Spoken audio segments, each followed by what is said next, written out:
Hey there, welcome to day 2098 of What's She Up To Now. She being me, Sharon Horne-Ellstrom. It's my initials, so I like the she acronym, right? And we're talking about today giving to the community that you live in, investing in the community that you participate in, live in, have a some type of a connection or affinity or desire to impact in a positive way.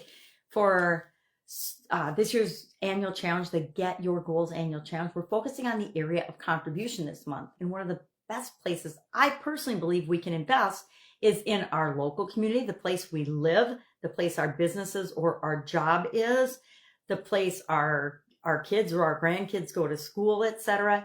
The area that we live in. Why? Because our communities are the foundation and the structure on which our society and all societies are built. The stronger the community, the stronger the people that live there. The stronger and healthier the community, the healthier the people that live there.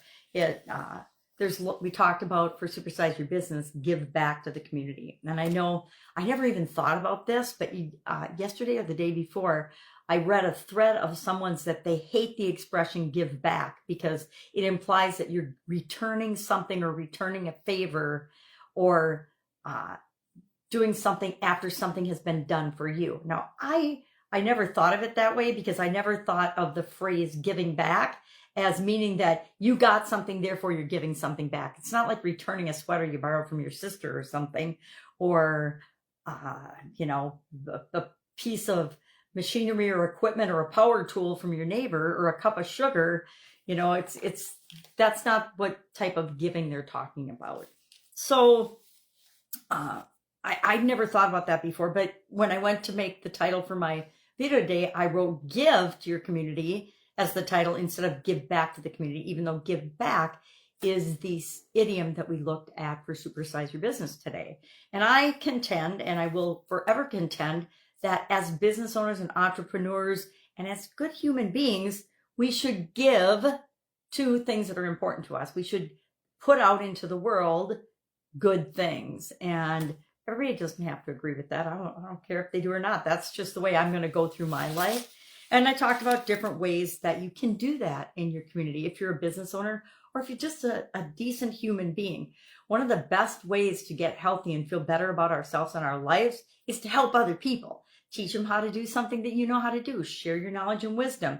Volunteer to help them. Help the old lady cross the street. Help the kids with their homework. Play a game with the neighborhood kids. Now, I don't mean that in a weird way. I mean, be involved and pay attention to people because, frankly, the vast majority of people on this planet right now are starved for actual attention, human attention. I'm not talking social media likes and follows and things like that. I'm talking real human being interaction. I've been observing. I'm traveling right now, and it's really interesting to observe people and how they behave in different social settings. We used to go out with our friends or go out to dinner. We'd actually talk to each other the whole time, look one another in the eye, have heated debates and discussions about topics and things and share stories and information. And now, if you go out to dinner, you'll look and every single person has got their face buried in their phone. Somebody will say something and another person, and okay, we were guilty of this yesterday. We were reading a menu and it had some things on it. We're like, what even is that? And instead of asking the waiter every time, my niece just would Google it, which was really, really helpful. And the rest of the time, guess what? None of us had our phones out because we were there to enjoy one another's company. So I guess I'm venting and pontificating a bit today, but I asked myself, and I get triggered just like other people do, and I understand why I get triggered, because whenever I see myself feeling or acting a way that seems off for me or is a little bit irritated or frustrated, instead of continuing to be that way and act that way and feel that way, I'm like, okay, boy, take a breath. What's going on here?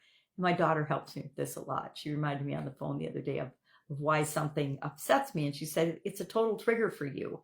And I need to be reminded of that sometimes, just like everybody else. So I guess if something is phrased in a way that you don't understand, ask a question for better communication, but don't necessarily go on social media and complain about it because it shows everybody something about you that you might not want them to know. You might not want them to know that you feel like nobody's ever given you anything, or that you have been somehow cheated if you help other people and you don't feel like they helped you. It doesn't work that way. Everything in the planet and in life and in our lives isn't necessarily reciprocal. We put good out into the world because we know good is going to come back to us somewhere. It's probably not going to come back to us from the exact person, place, or thing that we gave to, or that we did giving to. So I guess I thought it was a good discussion. I thought it was really interesting, and it's always good for me to open my mind and try to see things from other people's point of view. But we have to remember that sometimes when we put stuff out there, it's showing our false beliefs, our beliefs about ourselves. You know, every time I call myself a klutz, I know where I get it because my mom calls herself a klutz. Doesn't mean it's right, but you know what? There's a lot of evidence to prove that I can behave in a klutzy way. So, but whenever you're using negative self-talk, it's always a lie, right? Whenever we're getting triggered by something, it's just a response to something that's happened in our past.